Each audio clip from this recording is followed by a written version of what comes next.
¿Tú crees en los milagros? ¿Y si te dijera que, en medio de la pobreza, las peleas y la desesperanza, una simple pared comenzó a llorar? Lo que parecía solo humedad, reveló algo que ni la ciencia ni la lógica pueden explicar. Una familia al borde del divorcio. Una casa a punto de desmoronarse. Una fe olvidada. Pero entonces, la imagen de la Virgen de Guadalupe apareció entre las grietas de una pared manchada por la lluvia. Y lo que vino después, cambió no solo esa casa, sino la vida de todo un pueblo. Quédate hasta el final. Porque esta historia tiene un giro que ni los más creyentes podrían imaginar. Y cuando escuches el último minuto, algo dentro de ti también va a despertar. En ese rincón olvidado del estado de Puebla, donde las calles aún se cubren de tierra y las casas están hechas de recuerdos, remiendos y promesas no cumplidas, vivía una familia como tantas otras, los Saldaña. Una familia rota que no lo sabía del todo, o tal vez sí, pero fingía que no. La casa de los Saldaña tenía 3 habitaciones, un techo que crujía con el viento y una sala donde el tiempo parecía haberse detenido. Las paredes eran gruesas, encaladas una y otra vez con pintura barata que se escamaba al menor roce, revelando capas antiguas como si la casa llevara siglos queriendo contar una historia que nadie se atrevía a escuchar. Ernesto Saldaña, el padre, era un hombre endurecido por los años y los fracasos. Había trabajado en todo, albañil, chofer, carpintero. Pero últimamente, ni el martillo ni el volante respondían. Las deudas crecían como hiedra venenosa, asfixiando cualquier intento de respiro. Su mirada se había vuelto gris, su voz más áspera que una lija, y su paciencia, escasa como el pan del desayuno. Magdalena, su esposa, caminaba por la casa como un fantasma que repite rutina sin alma. Solía cantar cuando barría, pero hacía meses que ni siquiera tarareaba. Sus manos agrietadas por el jabón barato y la tristeza sostenían la casa con una terquedad silenciosa. Ya no miraba a Ernesto a los ojos. Apenas se decían lo justo, ya está la comida. Fuiste por los huevos. Apaga la luz. Frases vacías en una casa llena de ausencias. Camila, la mayor, tenía 15 años. Inteligente, sensible, pero cada vez más retraída. Pasaba horas encerrada escribiendo en un cuaderno que no mostraba a nadie. Tomás, de 11, era inquieto, curioso, pero empezaba a aprender que el silencio era más seguro que cualquier palabra. Las discusiones entre los padres eran tan frecuentes que ya sabían cuándo esconderse, cómo moverse sin hacer ruido, cómo desaparecer aunque estuvieran ahí.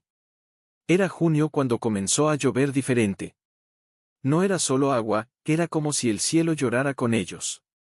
Las tormentas eran intensas, prolongadas. El techo comenzó a filtrar por una esquina de la sala. Magdalena puso un balde y una toalla vieja. No dijo nada. Ernesto bufó y siguió caminando. Nadie reparó en la mancha que empezaba a formarse en la pared. Al principio parecía solo humedad. Pero Lupita, la más pequeña, fue quien lo notó primero. «Mamá, ¿por qué hay una señora en la pared?», dijo con inocencia, señalando con su dedito. Magdalena la miró con el ceño fruncido, sin levantar mucho la vista del lavadero. «No inventes cosas, Lupita. Es solo humedad». Pero Lupita insistió. Cada día veía algo nuevo. Ahora tiene una capa, y parece que está sonriendo.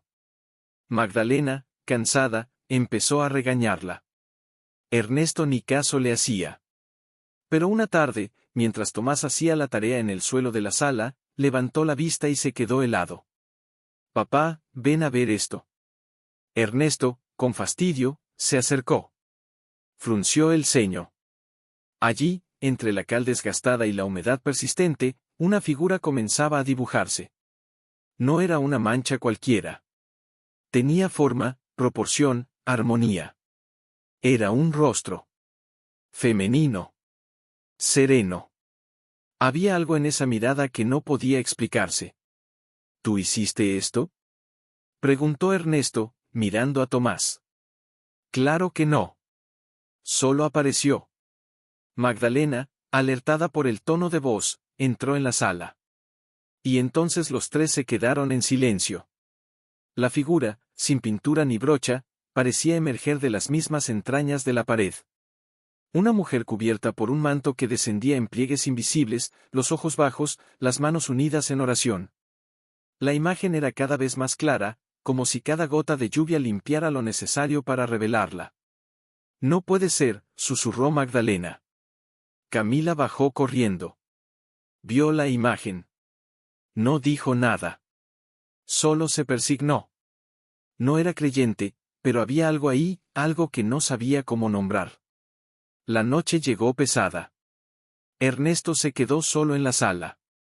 No prendió la televisión. No prendió la luz. Solo se sentó frente a la imagen. Por primera vez en años, su mente no se llenó de deudas ni de broncas. Solo pensó en su madre, en la Virgen que ella tanto veneraba. Se acordó de cuando era niño y se arrodillaban juntos a rezar antes de dormir. Si realmente eres tú, ayúdanos, dijo, casi sin voz. Y algo dentro de él tembló. Al día siguiente, la imagen seguía ahí. Más clara. Más luminosa, aunque no hubiera sol. Vecinos comenzaron a preguntar. Una comadre entró con una vela. Otro trajo flores. El sacerdote del barrio se acercó y, al verla, palideció. Esto, no es común. No es pintura. No es obra humana. Ernesto no sabía qué decir. Magdalena tampoco. Pero en su interior, una llama vieja empezaba a encenderse. Esa noche, sin que nadie lo pidiera, Camila sirvió la cena para todos. Tomás puso los vasos. Lupita, sonriendo, dijo, hoy sí se siente bonita la casa. Magdalena, sorprendida, se acercó a Ernesto y le tocó el brazo. Él la miró. No discutieron. No gritaron. Se sentaron todos a cenar. Juntos. Como hacía años no hacían. Y aunque seguía lloviendo afuera, por primera vez en mucho tiempo, dentro de esa casa no caía ni una gota de tristeza. A la mañana siguiente, el aire olía distinto. No era el típico olor a humedad que se colaba por las rendijas del techo ni el aroma agrio del café recalentado. Era como si una fragancia suave, dulce, se hubiera posado sobre la casa. Magdalena fue la primera en notarlo. Caminaba hacia la cocina descalza, arrastrando las chanclas, cuando se detuvo en seco. Desde la sala, esa figura seguía ahí, en la misma pared de siempre, pero ahora brillaba, no con luz propia, sino con la del sol que apenas entraba por la ventana, rebotando justo en el contorno del manto, como si alguien hubiera elegido ese ángulo a propósito. Ernesto, que dormía en el sillón desde hacía 3 noches, se incorporó lentamente. Tenía el cuello torcido y la espalda dolorida, pero sus ojos estaban clavados en la pared. No era el mismo hombre del mes pasado. No masculló ninguna queja. No pidió café. Solo miró. En silencio. Los niños bajaron sin pelear. Camila no llevaba los audífonos puestos. Tomás no trajo su cuaderno pegado al pecho como si fuera escudo. Todos se reunieron en la sala, como si algo invisible los hubiera llamado. Por un instante, se quedaron ahí, los 5, parados, sin hablar. Fue Lupita quien rompió el silencio. ¿Creen que la Virgen ya nos está escuchando? Magdalena, sin pensarlo, se agachó y la abrazó con fuerza. No le respondió, pero en sus ojos se formaron lágrimas que hacía años no se atrevían a salir. Ernesto, al ver eso, sintió un nudo en la garganta. Quiso decir algo, pero su orgullo aún estaba ahí, aunque ahora más débil. La imagen ya no era solo una figura en la pared. Era como si respirara con ellos. Como si hubiera algo vivo ahí. Esa misma tarde, Magdalena limpió toda la casa.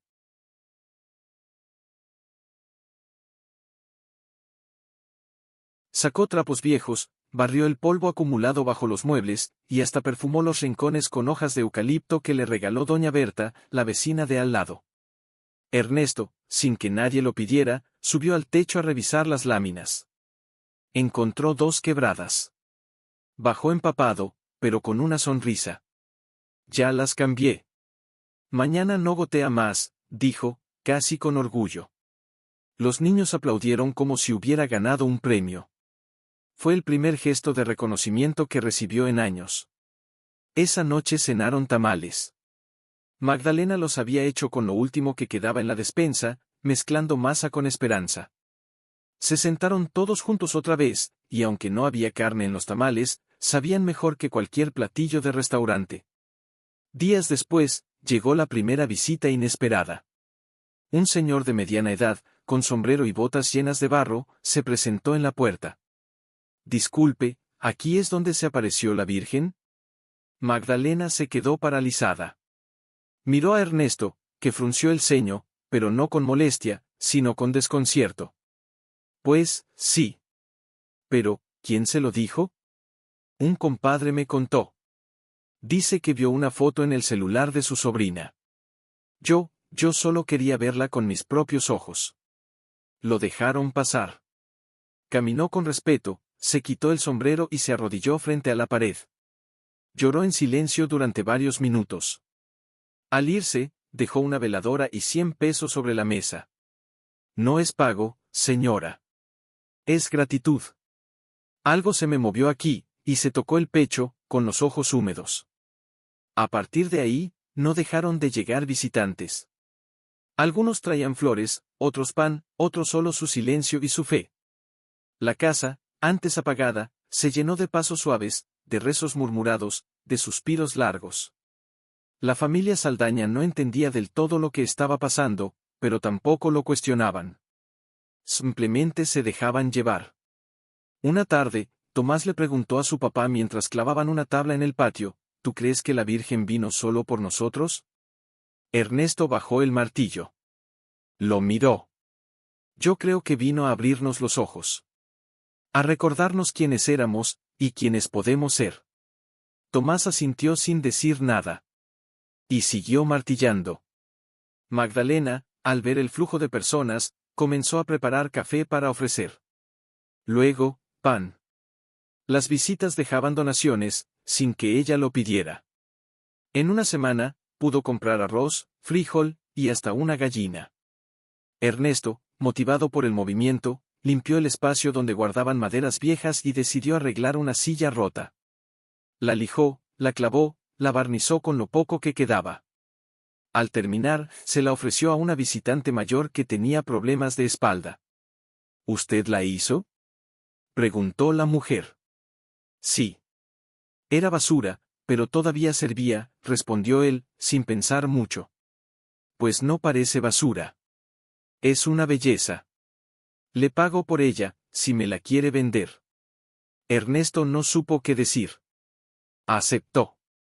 Fue la primera vez en mucho tiempo que alguien le pagaba por algo hecho con sus manos. Esa noche, no durmió. No por preocupación, sino por ilusión.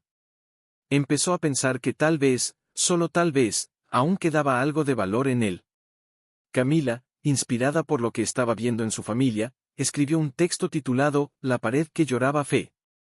Lo leyó en clase. Su maestra se emocionó tanto que la felicitó frente a todos. Camila, que siempre se escondía, sonrió. Fue su primer reconocimiento público. Los días pasaban y la figura seguía ahí. Intacta. Ni una gota nueva, ni un trazo de menos. Algunos decían que era milagro, otros lo llamaban sugestión colectiva. Pero para los Saldaña, no importaba el nombre. Importaba lo que provocaba. Una noche, mientras la familia cenaba en silencio, se escuchó una voz desde la puerta. «¿Se puede?». Era una joven con vestido sencillo y sandalias gastadas. Tenía un bebé en brazos. «Vengo desde Atlixco. Escuché que aquí hay una imagen, y que quien la ve, encuentra paz». La dejaron entrar. Se arrodilló, lloró, y antes de irse, abrazó a Magdalena. «Gracias. No sé cómo explicarlo, pero me voy más ligera. Como si ya no cargara todo el peso sola». Y así, poco a poco, la casa de los Saldaña se convirtió en algo más que un hogar. Se volvió refugio, templo, consuelo. Pero sobre todo, fue el lugar donde una familia entera volvió a nacer. No por magia, no por fama, sino porque, al fin, dejaron de vivir con los ojos cerrados. Con el paso de las semanas, la imagen en la pared se volvió parte del paisaje cotidiano de la casa. pero a diferencia de una pintura colgada que uno deja de mirar, aquella figura parecía tener vida propia. No cambiaba, no se movía, no hablaba, pero estaba viva. Se sentía como si sus ojos bajos vieran todo sin juzgar, como si su silencio abrazara cada rincón de la sala. Y eso no era solo percepción de los Saldaña. Lo decían los que entraban.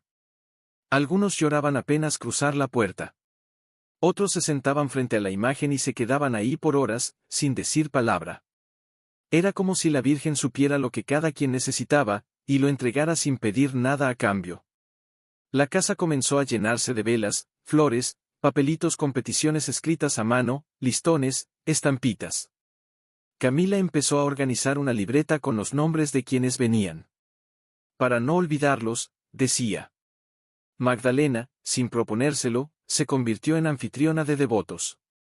Les ofrecía café, les daba asiento, les escuchaba como si fuera una hermana mayor. Ernesto, él observaba desde lejos. Ayudaba, sí, pero aún había algo dentro de él que se resistía a entregarse por completo. Hasta que llegó don Silverio.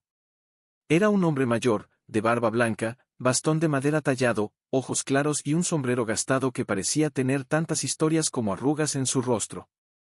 Nadie sabía de dónde venía. Dijo que había caminado 3 días. No trajo equipaje, solo una bolsita con un frasco pequeño de barro. ¿Puedo entrar?, preguntó con voz firme pero amable. Claro que sí, respondió Magdalena. Pase con confianza. Silverio caminó lento, como si cada paso pesara un recuerdo. Al llegar frente a la imagen, dejó el bastón a un lado, se arrodilló con dificultad y sacó el frasco. Aquí guardo agua del río donde me bautizaron, dijo sin que nadie le preguntara. Vertió unas gotas frente a la imagen, besó el piso, y se quedó ahí, en silencio. Esa noche, pidió quedarse a dormir en la casa. Los Saldaña, algo desconcertados, aceptaron. Le ofrecieron el sillón, pero él prefirió una cobija en el suelo, justo frente a la imagen. Durante la madrugada, Magdalena se despertó por un ruido. Al asomarse, vio a Silverio rezando. No de rodillas. De pie, con los brazos abiertos. Sus labios se movían, pero no emitían sonido. Una brisa suave recorría la sala, aunque no había ventanas abiertas. Al día siguiente, Silverio se fue sin despedirse. Dejó el frasco vacío sobre la mesa, junto a una nota escrita con letra temblorosa: donde hay fe, hay milagro. Donde hay unidad, hay abundancia. Lo que nace del amor, nunca muere. Magdalena guardó esa nota como un tesoro. Esa misma semana, comenzaron a llegar cartas. Personas de otros estados escribían contando sus historias, pidiendo oraciones, ofreciendo ayuda. Algunos enviaban donativos. Otros, promesas. Camila leyó una carta que le tocó el corazón. Una madre soltera de Chiapas contaba que vio una foto de la imagen en un grupo de WhatsApp, y al verla, algo le dijo que no se rindiera. Esa noche no se quitó la vida. A la semana siguiente, consiguió trabajo. Escribía solo para decir gracias. Mamá, dijo Camila con la voz quebrada. ¿Te das cuenta de lo que está pasando? Magdalena no respondió. Solo tomó la carta y la apretó contra el pecho. Fue entonces que Ernesto, por primera vez, aceptó sentarse con el padre Julián, el sacerdote que los visitaba de vez en cuando. No entiendo nada, padre, dijo Ernesto. No sé si esto es real o no. Pero cambió todo. Y me cambió a mí también. Antes sentía que valía menos que una piedra. Ahora siento que sirvo para algo. El padre sonrió. La fe no es entender. Es aceptar. Y lo que estás viviendo es fe viva. Ernesto bajó la cabeza. Por primera vez, se permitió llorar frente a otro hombre. A los pocos días, una cadena de televisión local pidió permiso para hacer un reportaje. Magdalena dudó. Ernesto también. No querían fama ni caos. Pero aceptaron con una condición: que no se lucrara con la historia, que se hablara del mensaje, no de los milagros. Los reporteros llegaron con cámaras, luces, micrófonos. Grabaron todo. Entrevistaron a los vecinos, a los visitantes, al padre Julián. Cuando le preguntaron a Camila qué significaba para ella la imagen en la pared, respondió sin pensar: es como si Dios nos hubiera dejado una carta escrita con agua, para recordarnos que no estamos solos. Esa frase se volvió viral. Los días siguientes fueron intensos. Llegó más gente. Demasiada. Algunos venían con devoción. Otros por curiosidad. Hubo quienes quisieron comprar la casa. Ofrecieron cifras altas. Magdalena los echó con firmeza. Esto no está en venta. Aquí se sanó mi familia. Y eso no tiene precio. La comunidad se organizó. Colocaron bancos fuera de la casa, instalaron un toldo, pusieron horarios de visita. Magdalena siguió cocinando para los necesitados.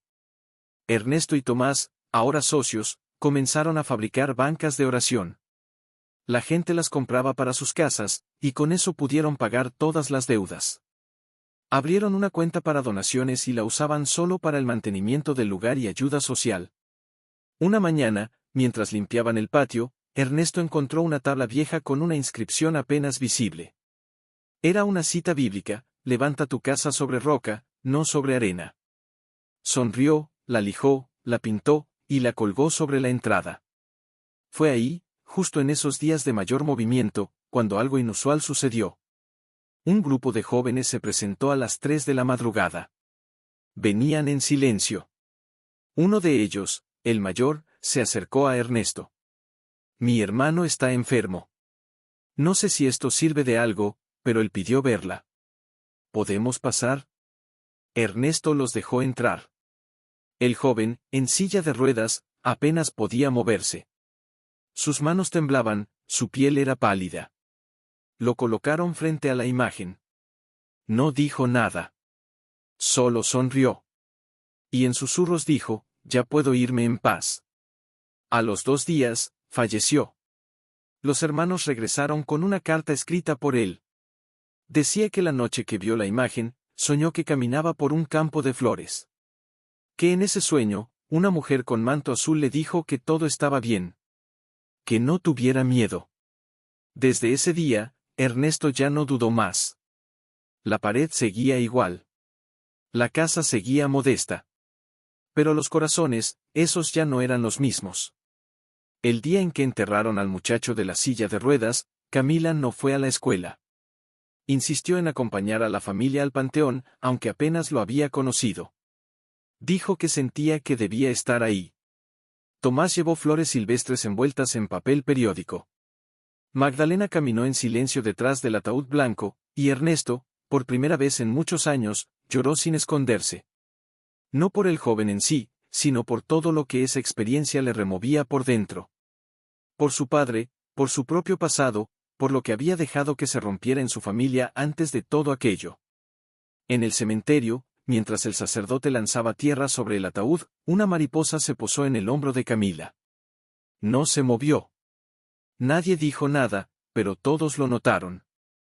Fue como si algo invisible les dijera que todo estaba bien. Que aunque doliera, había paz. Esa misma tarde, de regreso a casa, Ernesto se detuvo frente a la pared. Ya no había visitas en ese momento. Solo ellos. Se acercó, extendió la mano y la apoyó sobre el borde de la imagen. Cerró los ojos. Gracias, murmuró. Gracias por no haberte ido cuando más lo necesitábamos. Esa noche, hubo algo distinto. Como una calma profunda que se sentía en los huesos. Magdalena sirvió caldo de pollo. Camila puso música suave.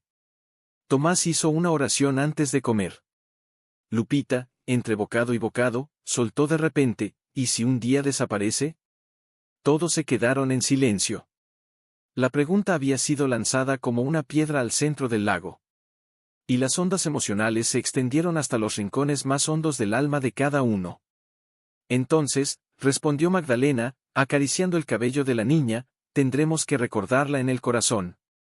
Pero la idea quedó flotando en el aire. Al día siguiente, llegaron 2 hombres a la casa. Venían bien vestidos, con camisas de lino y zapatos relucientes. Traían cámaras profesionales, una carpeta de documentos y sonrisas muy amplias. Buenos días. Representamos a una productora internacional interesada en contar su historia, dijo uno de ellos, estrechando la mano de Ernesto.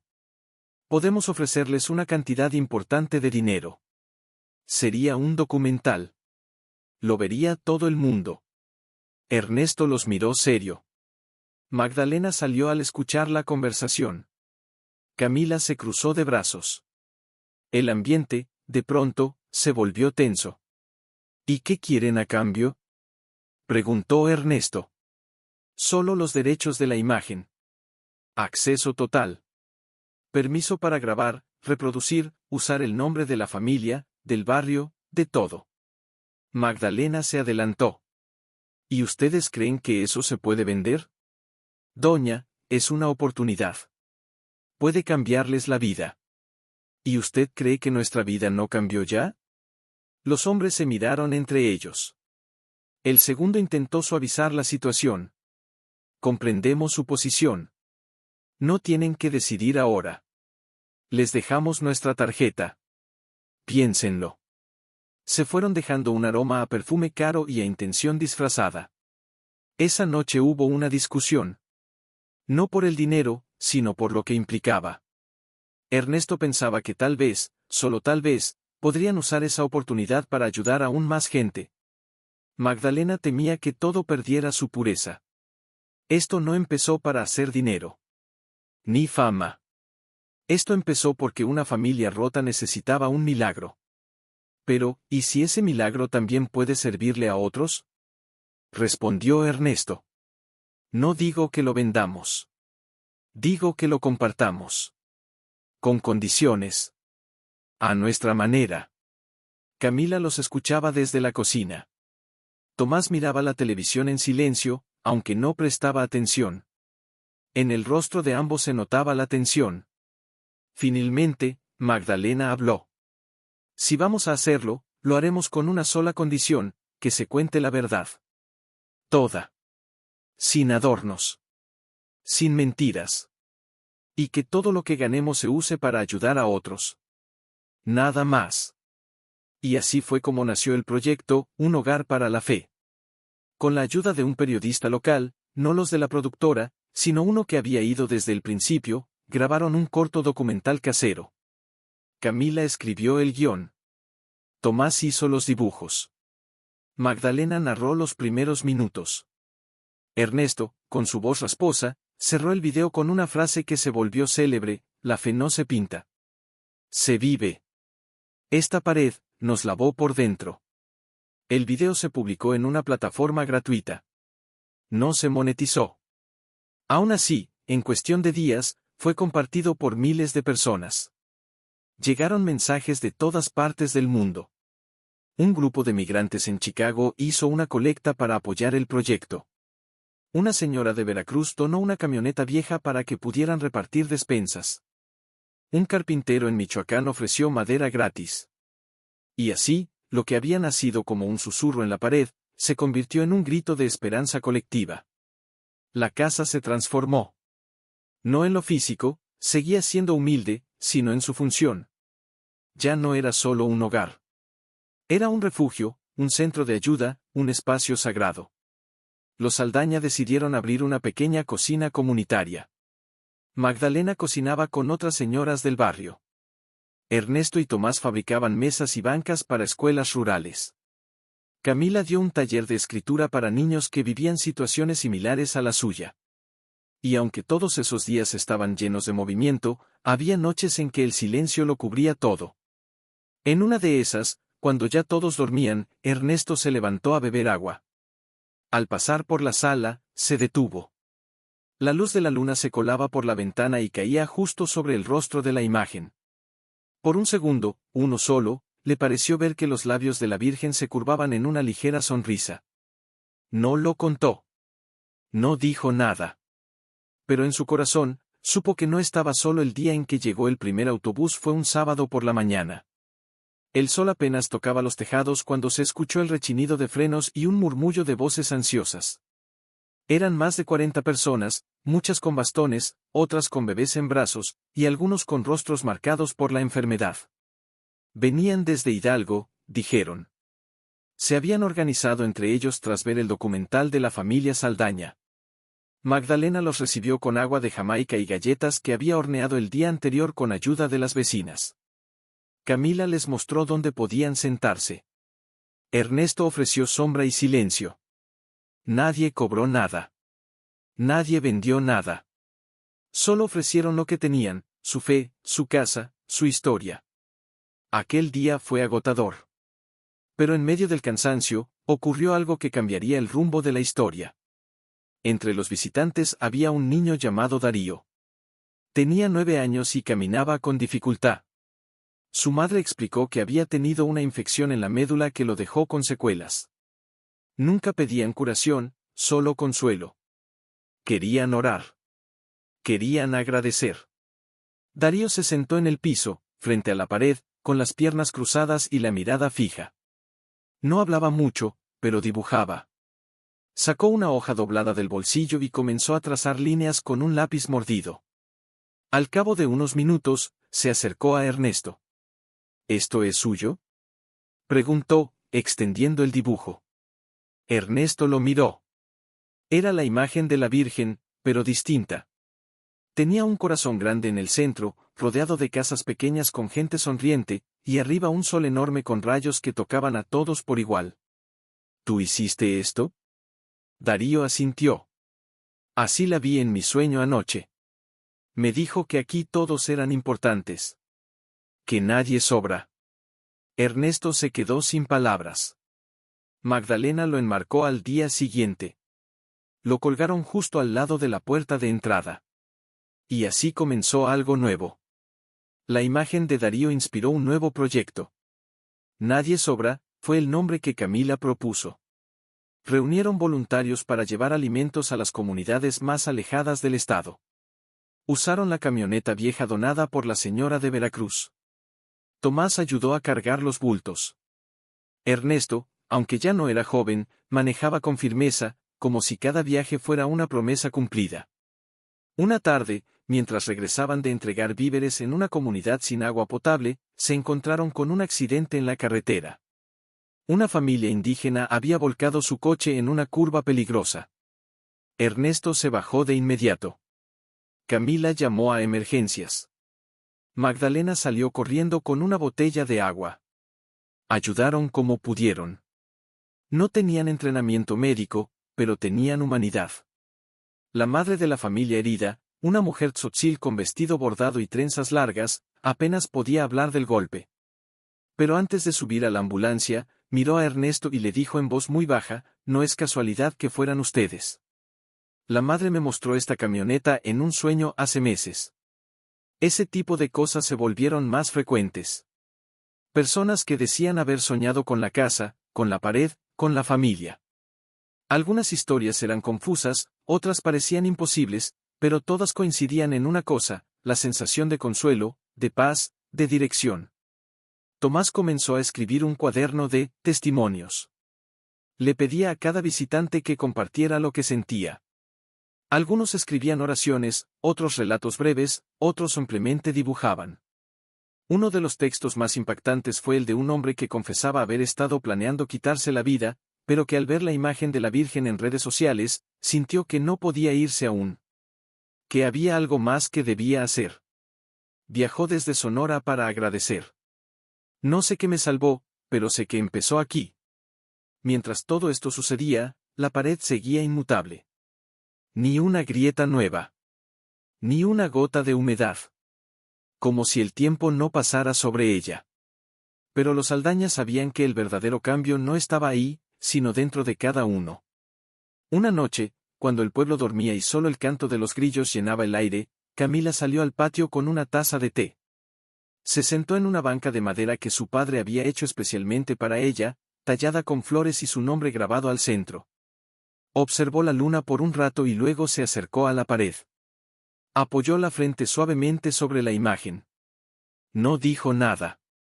Solo cerró los ojos. Minutos después, regresó a la cocina donde estaba Magdalena fregando platos. Mamá, Quiero estudiar psicología. Quiero ayudar a la gente que siente que no puede más. Como nosotros antes. Magdalena se quedó en silencio. Luego secó sus manos con el mandil, se acercó a ella y la abrazó con fuerza. Hazlo, hija. No hay mejor camino que el que nace del corazón. La noticia fue celebrada como si Camila hubiera ganado una beca internacional. Y, de alguna forma, así era. Los días seguían pasando. Más visitas. Más testimonios. Más vidas transformadas. Pero dentro de la casa, las cosas eran simples. Magdalena seguía usando su molcajete cada mañana. Ernesto arreglaba sillas rotas. Tomás pintaba con tizas de colores sobre cajas de cartón. Lupita leía cuentos en voz alta. Y la pared seguía siendo un altar sin templo, un lienzo sin autor, un eco de lo divino. Pero algo estaba por cambiar. Esa calma, ese equilibrio recién conquistado, estaba a punto de ser puesto a prueba por una sombra del pasado que regresaría sin aviso. El cambio llegó una mañana cualquiera, disfrazado de rutina. El cielo estaba nublado, el café burbujeaba en la olla, y Ernesto lijaba una banca en el patio trasero mientras Lupita recitaba de memoria un poema que había aprendido en la escuela. Todo parecía en paz. Hasta que un coche gris, con los vidrios polarizados, se estacionó justo frente a la casa. Nadie lo reconoció. No era visitante común. No tenía placas del estado. Magdalena salió al zaguán, secándose las manos con un trapo. ¿Se le ofrece algo?, preguntó con cortesía, pero con la intuición alerta. La puerta del copiloto se abrió, y bajó una mujer alta, con lentes oscuros, un peinado impecable y un portapapeles en la mano. Traía un aire de prisa y poder. Soy licenciada Adriana Bernal, de parte del Instituto Nacional de Patrimonio. Venimos a hacer una inspección. Magdalena frunció el ceño. ¿Inspección? ¿De qué? Del inmueble. Ha habido múltiples reportes sobre uso indebido de espacio residencial para funciones religiosas. También se nos informó que se están recibiendo donativos sin declarar. Camila, que escuchaba desde la sala, se acercó de inmediato. ¿Nos están acusando de algo? No aún, respondió la mujer, sonriendo de manera seca. Solo estamos verificando. ¿Nos permite pasar? Magdalena dudó por un momento. Pero los principios con los que habían levantado ese lugar eran firmes, no había nada que ocultar. Asintió. Adriana y 2 inspectores más recorrieron la casa como si buscaran errores bajo las alfombras.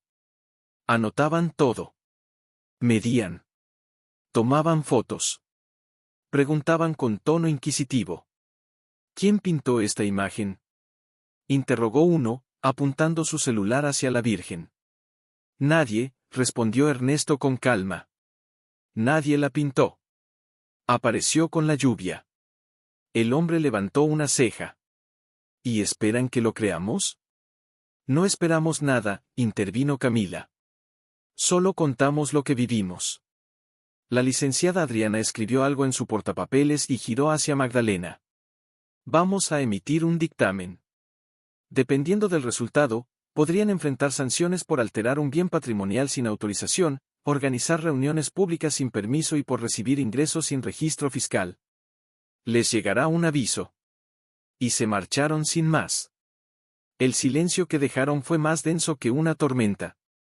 Por primera vez en mucho tiempo, el miedo volvió a entrar por la puerta de los Saldaña. No era miedo a perder dinero, ni a ser multados. Era algo más profundo, el temor a que les quitaran lo que tanto les había costado recuperar, su unidad, su fe, su propósito. Esa noche, la cena quedó fría. Tomás no quiso hablar. Camila caminaba en círculos por el patio. Ernesto, con la mandíbula apretada, se encerró en el cuarto a revisar los pocos papeles que tenían de la casa. ¿Y Magdalena? Magdalena se sentó frente a la pared. En silencio. No rezó. No lloró. Solo se quedó ahí.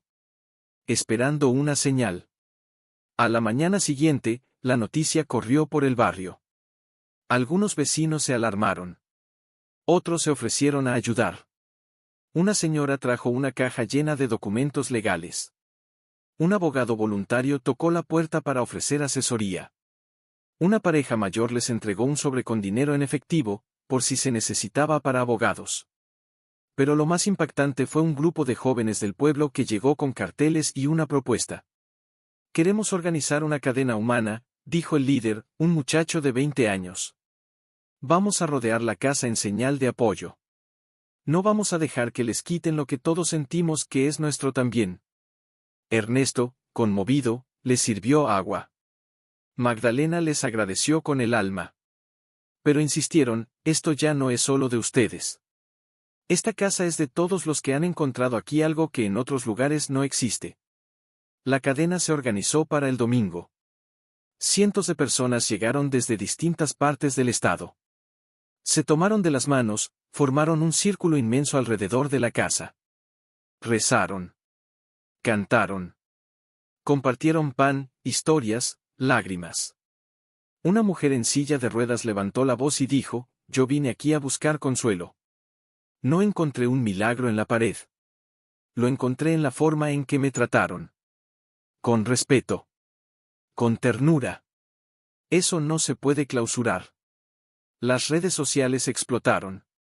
Las imágenes de la cadena humana se volvieron virales. El hashtag #La Casa de Todos apareció en portales de noticias. Varios periodistas independientes empezaron a investigar el caso de la inspección. Descubrieron que no había ninguna denuncia formal. Todo había sido una maniobra de presión por parte de un funcionario local molesto porque no le habían dado protagonismo en el documental casero. Días después, una carta oficial del Instituto Nacional de Patrimonio fue publicada en su sitio web. Decía que no existía expediente abierto contra la familia Saldaña, y que no había razón para ninguna intervención. El miedo, poco a poco, se deshizo como sal en el agua. Pero algo dentro de la familia cambió para siempre. Entendieron que no bastaba con abrir la puerta. Que había que proteger también lo que se construía con fe. Que el mundo exterior no siempre entiende lo sagrado, y que a veces, el mayor milagro no es que una imagen aparezca en una pared, sino que la verdad se sostenga de pie, aunque el viento sople en contra. Esa noche, Camila escribió en su diario, a veces la fe no se manifiesta como luz, sino como una trinchera invisible que te permite quedarte de pie cuando todo parece temblar. Después de la tormenta legal, de la tensión contenida y de la cadena humana que abrazó su casa como una señal viva de resistencia, los días en casa de los Saldaña tomaron otro color. No era exactamente tranquilidad, ni tampoco euforia. Era algo más sereno. Más maduro. Como si toda la experiencia reciente les hubiera dejado cicatrices, pero de esas que no duelen, que enseñan. Ernesto volvió a su rutina de trabajar la madera. Magdalena retomó la cocina comunitaria con más fuerza. Camila, impulsada por los mensajes que seguía recibiendo, decidió abrir un blog donde compartía reflexiones, testimonios y pequeñas crónicas sobre lo que vivían día a día. Tomás, inspirado por las visitas de personas de todo el país, comenzó a interesarse por la historia de otras culturas, sobre todo de los pueblos originarios. Y Lupita, bueno, Lupita seguía hablando con la imagen de la Virgen como si fuera su amiga de toda la vida. Hoy le conté lo que me dijo la maestra, decía con una sonrisa mientras jugaba sentada frente a la pared. Y creo que se rió. No sé cómo, pero sentí que sí. Una tarde, cuando el calor apretaba y el viento se negaba a soplar, un hombre llegó caminando desde la estación de autobuses. Llevaba un sombrero de palma, una mochila desgastada al hombro y un bastón de madera tallado con símbolos antiguos. Su piel era morena, curtida por el sol, y sus ojos, esos ojos tenían la calma de quien ha caminado mucho. Se presentó como don Leandro. Dijo que venía desde la Sierra Mazateca. Vengo a pagar una promesa, dijo con voz grave y pausada. Magdalena lo miró sin entender. ¿Una promesa a quién? A ella, respondió, señalando la pared. Y a una niña que vi en sueños, que me pidió que no dejara morir lo que llevamos dentro. Camila se acercó, intrigada. Ernesto lo invitó a sentarse. Don Leandro no pidió agua ni comida. Solo pidió permiso para quedarse unos días. No explicó mucho. Dijo que el momento lo diría todo. Durante 3 días y 3 noches, don Leandro ayudó en la casa como uno más.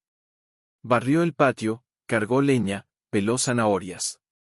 Al cuarto día, pidió hablar con Ernesto en privado. Esta casa no es solo un refugio, le dijo. Es un portal. Un punto donde lo invisible toca lo visible. Pero hay algo que no han visto aún. Algo que está más allá de la pared. Ernesto frunció el ceño, confundido. ¿De qué habla? Don Leandro sonrió. ¿Me permitirías excavar un poco bajo la sala? ¿Perdón? Solo un poco. Una señal me trajo hasta aquí. Lo que se esconde bajo esta casa no es una reliquia, es una raíz.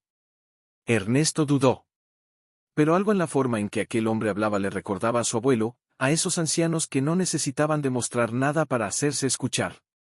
Finalmente accedió. A la mañana siguiente, don Leandro trajo una pequeña pala de su mochila. Se arrodilló frente a la imagen y comenzó a excavar con cuidado, apenas removiendo la tierra bajo el rincón izquierdo de la sala. Pasaron horas. La familia lo observaba desde el pasillo, sin intervenir. El silencio era espeso.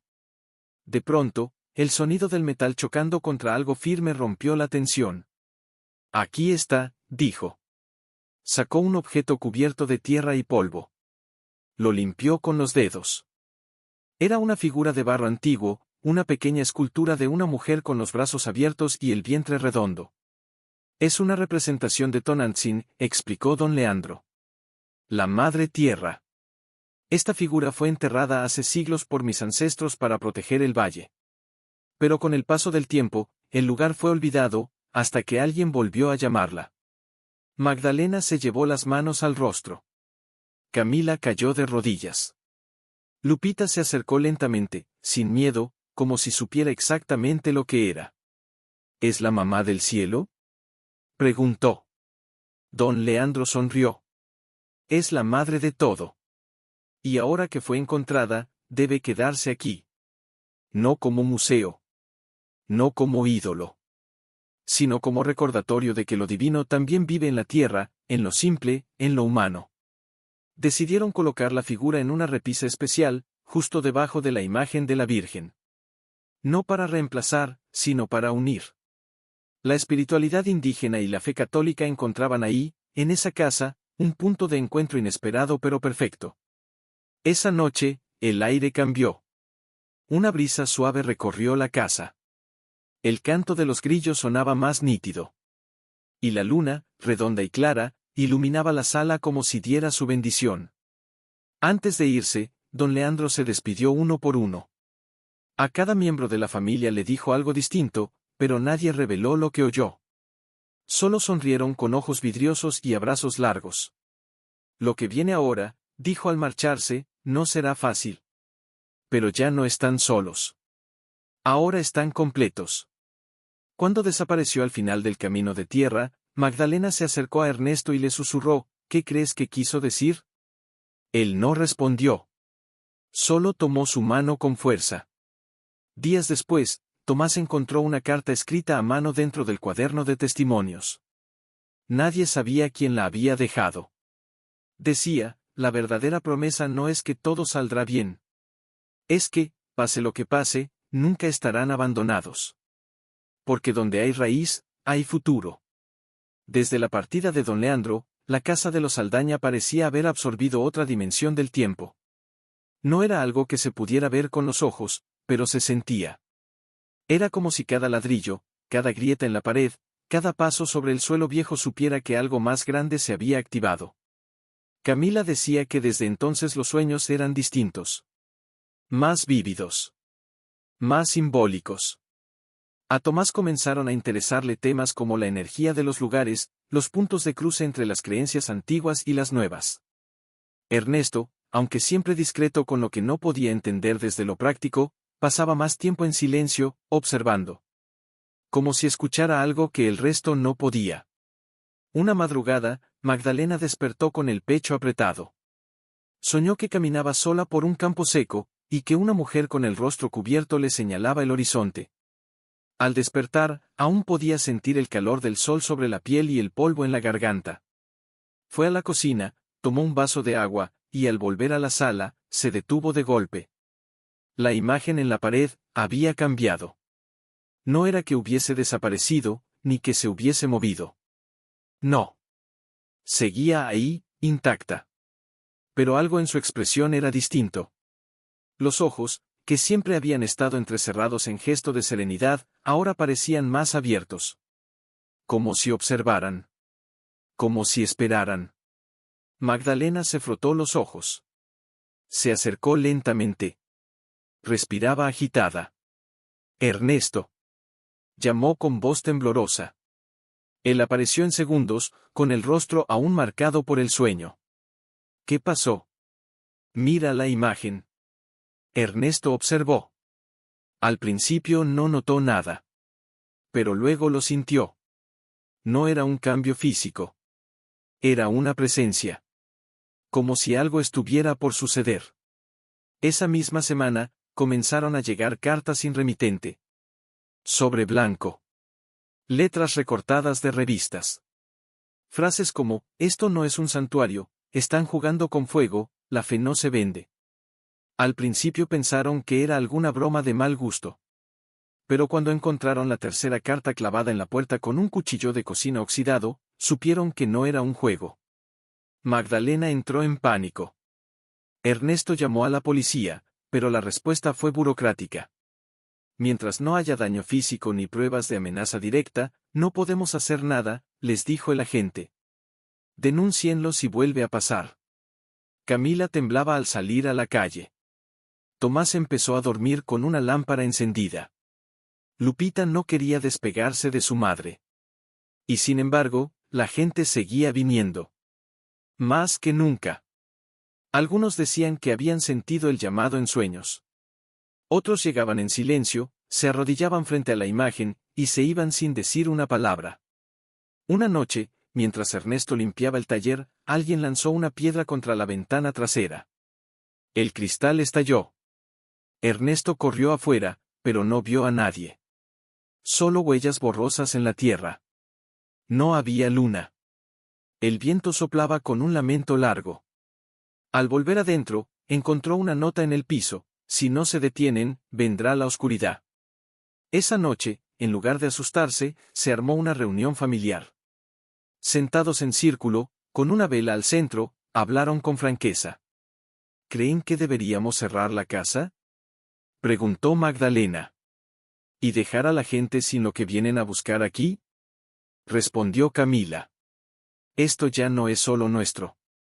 Pero ustedes son lo más importante, insistió ella, mirando a los niños. No quiero que nada les pase. Ernesto tomó la palabra. Su voz fue firme. Lo que recibimos aquí no fue para guardarlo. Fue para compartirlo. Si alguien quiere apagar esta luz, es porque le ciega.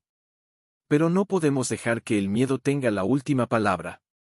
En los días siguientes, comenzaron a reforzar las ventanas. Instalaron una cámara sencilla donada por un amigo. Y se organizaron para nunca dejar la casa sola. El pueblo entero se movilizó. Se turnaban vecinos para vigilar, incluso de madrugada. La casa no era solo de los Saldaña. Se había vuelto un símbolo. Un territorio de todos. Fue entonces cuando llegó un hombre extraño. Se presentó como Ignacio. Tenía acento del norte, barba descuidada y una mirada que no terminaba de encajar con su sonrisa. Dijo ser periodista independiente. Quería hacer una crónica para un medio digital sobre la fe en los tiempos modernos. He escuchado su historia desde hace meses, dijo. Me intriga. Pero también me preocupa. La fe mueve montañas, sí. Pero también puede despertar monstruos. Ernesto lo escuchó con atención. ¿Y tú con cuál vienes? Ignacio rió. Solo con la verdad. Pero la verdad incomoda, ¿no? Pidió permiso para grabar. Para pasar unos días observando. Magdalena lo dudó, pero Camila, que estaba decidida a no vivir con miedo, accedió. Durante los siguientes 3 días, Ignacio caminó con su libreta, hizo preguntas profundas, filmó con una pequeña cámara portátil y durmió en una hamaca que colgó en el patio. Pero la última noche, desapareció. Sin dejar rastro. Ni una nota. Ni un mensaje. Solo su mochila, vacía, y una grabación encendida en su cámara, un plano fijo de la imagen en la pared, con un leve zumbido de fondo, y una frase que se escucha al final, susurrada: ella me mostró algo que no estoy listo para contar. Desde entonces, nadie volvió a saber de Ignacio. La familia quedó en shock. La comunidad organizó una búsqueda. La policía, nuevamente, no encontró nada. Algunos pensaban que se había ido por voluntad propia. Otros, que había visto algo que no comprendió. Lo cierto es que la noche siguiente, la imagen de la Virgen volvió a su expresión original. Y el aire en la casa se hizo más denso. Más solemne. Esa misma noche, Tomás tuvo un sueño.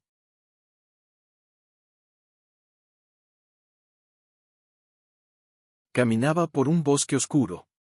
Al fondo, una mujer encapuchada lo esperaba con una vela encendida.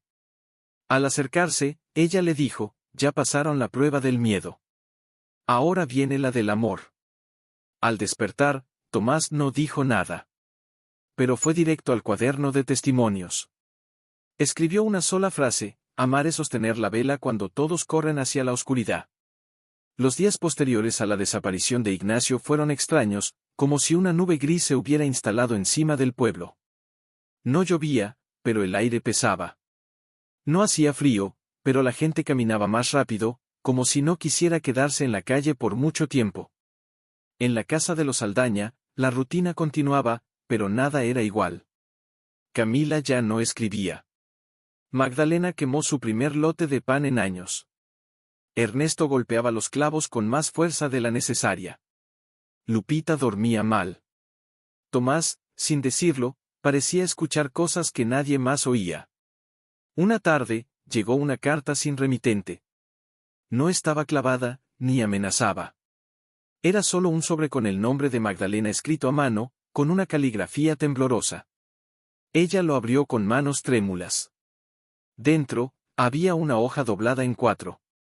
Solo una frase escrita al centro: donde se siembra luz, el tiempo trae cosecha. Y debajo, dibujado a lápiz, el mismo símbolo que don Leandro había tallado en su bastón. Esa noche, la familia se reunió sin necesidad de llamarse. Camila cerró su laptop. Tomás bajó del cuarto sin ser llamado. Lupita se sentó en el regazo de Magdalena. Ernesto apagó las luces. Solo una vela iluminaba la sala. Frente a ellos, la imagen de la Virgen y la figura de barro de Tonantzin los observaban en su silencio eterno. Creo que se acerca algo, dijo Ernesto en voz baja. ¿El qué?, preguntó Camila. No lo sé. Pero no podemos enfrentarlo como antes. Esta vez, tenemos que abrir el corazón. Todos. Esa frase quedó flotando en el ambiente. A la mañana siguiente, una noticia recorrió el pueblo como pólvora. Una empresa constructora había comprado varios terrenos cerca del barrio.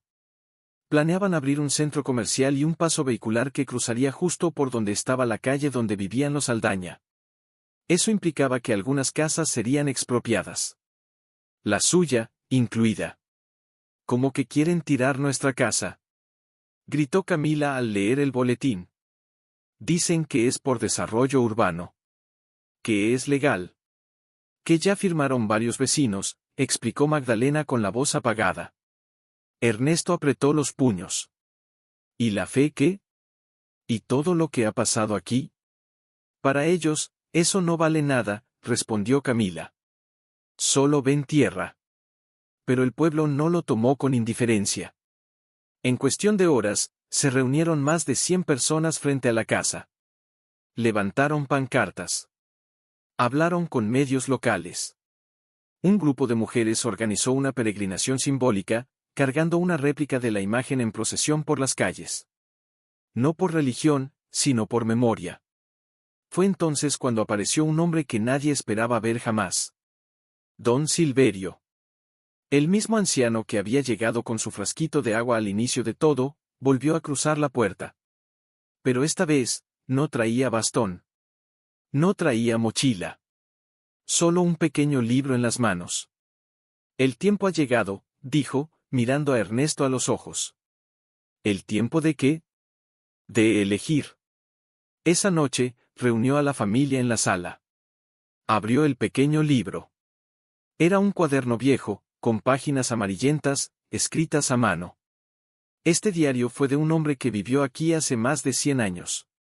Un tal Isidro Saldaña. Ernesto se quedó de piedra. ¿Un Saldaña? Sí.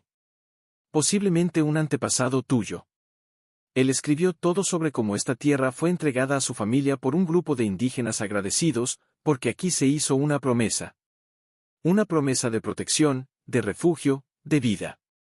Pero con los años, esa historia se borró. Y ahora, quieren borrar también lo que volvió a despertar. Don Silverio colocó el cuaderno sobre la mesa. Aquí hay una cláusula. Una donación espiritual. No es legal para los jueces, pero es sagrada para quien la cree.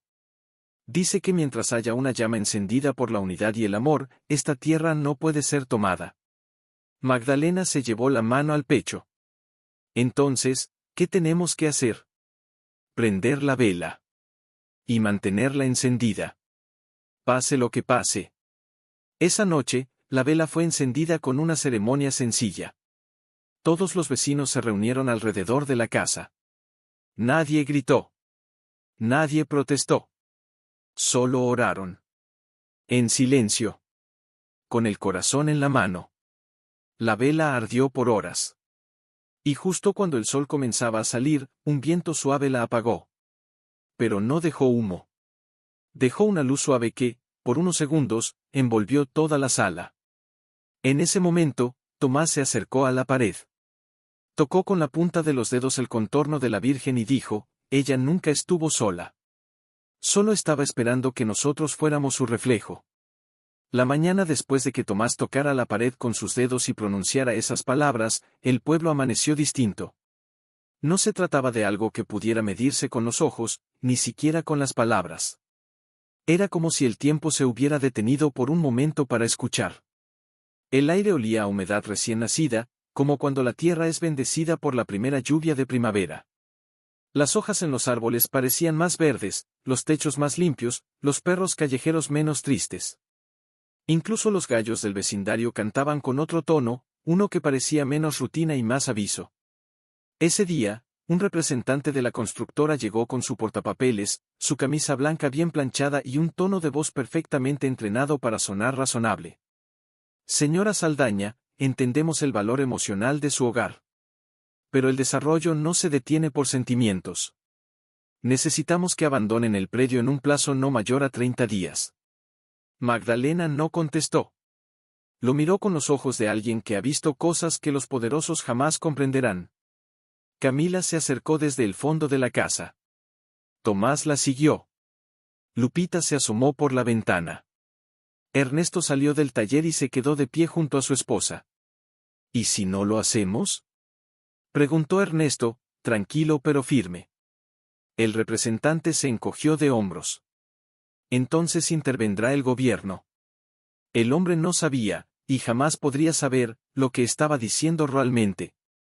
No entendía que aquella casa no era solo ladrillo, cal y tejas viejas. Era un eco vivo de un despertar. Un lugar donde los rotos encontraron consuelo, los incrédulos encontraron fe y los que no tenían nada encontraron todo. La noticia se esparció como fuego en rastrojo seco. En menos de 24 horas, el pueblo se organizó. Pero esta vez no hubo pancartas ni gritos. No hubo procesión ni cadena humana. Hubo algo más poderoso, silencio. La noche anterior a la fecha límite impuesta por la empresa, más de 300 personas se sentaron alrededor de la casa. No hablaron. No cantaron.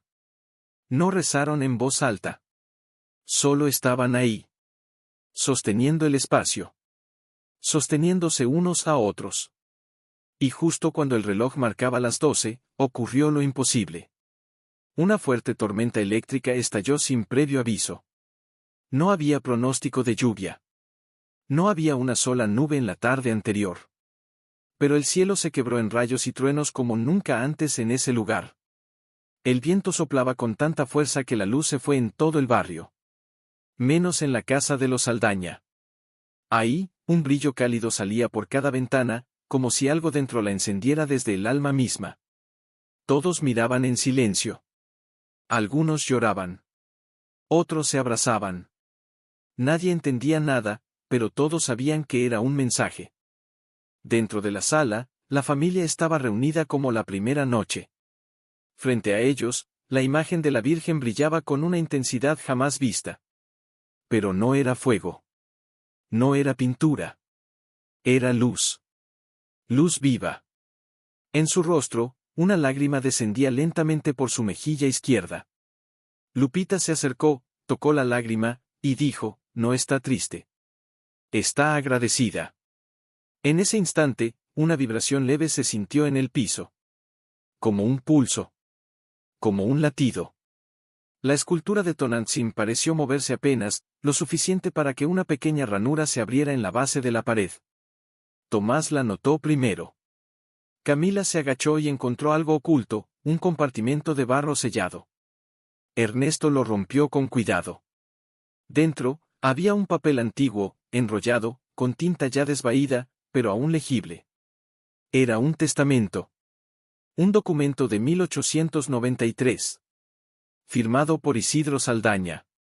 Donaba ese terreno a las futuras generaciones que usaran este suelo como tierra sagrada para sanar, unir y proteger al pueblo.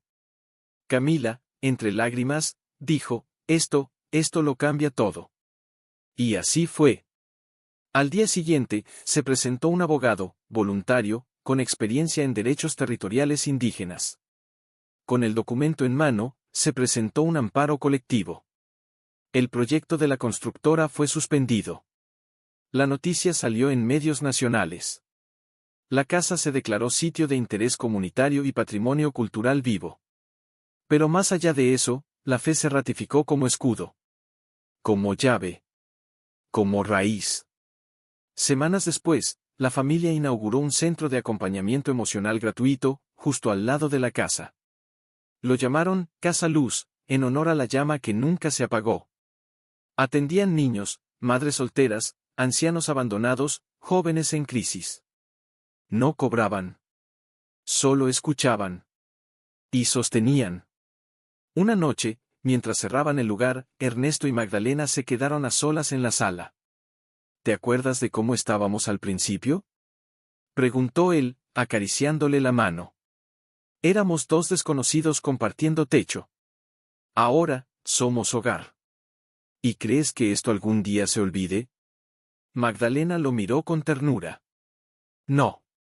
Porque aunque la imagen un día desaparezca, lo que ella vino a sembrar ya está floreciendo por dentro. Justo en ese momento, una niña de unos 9 años, hija de una visitante, se acercó tímidamente. Traía un dibujo en las manos. Se lo entregó a Ernesto. En él se veía una casa, rodeada de árboles, con una pared que brillaba como el sol. Y en la puerta, 5 siluetas tomadas de la mano. Es para ustedes. Porque mi mamá dice que ustedes cambiaron mi vida. Magdalena la abrazó. Ernesto no pudo contener las lágrimas. Y esa fue la señal final. No una aparición. No una lluvia de oro. No un milagro sobrenatural. Solo una verdad simple y eterna, cuando una familia se une desde el amor, ni la pobreza, ni el odio, ni la destrucción pueden contra ellos.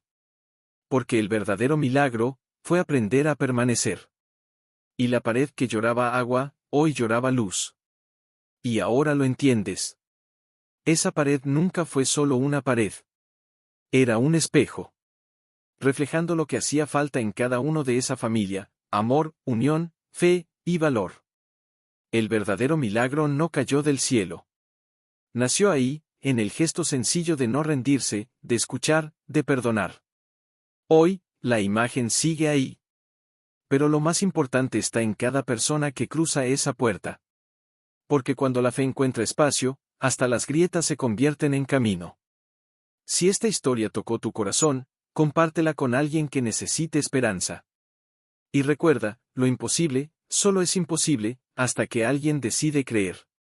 Si esta historia te tocó el corazón de alguna manera, déjale like, cuéntame en los comentarios qué parte te marcó más, y compártela con alguien que amas, tal vez este mensaje también era para él. Si llegaste hasta aquí, te agradezco de todo corazón. Tú eres parte de lo que mantiene vivas estas historias. Y recuerda, cada alma guarda su propio tiempo, y cada decisión, un nuevo comienzo. Nos vemos en la próxima historia.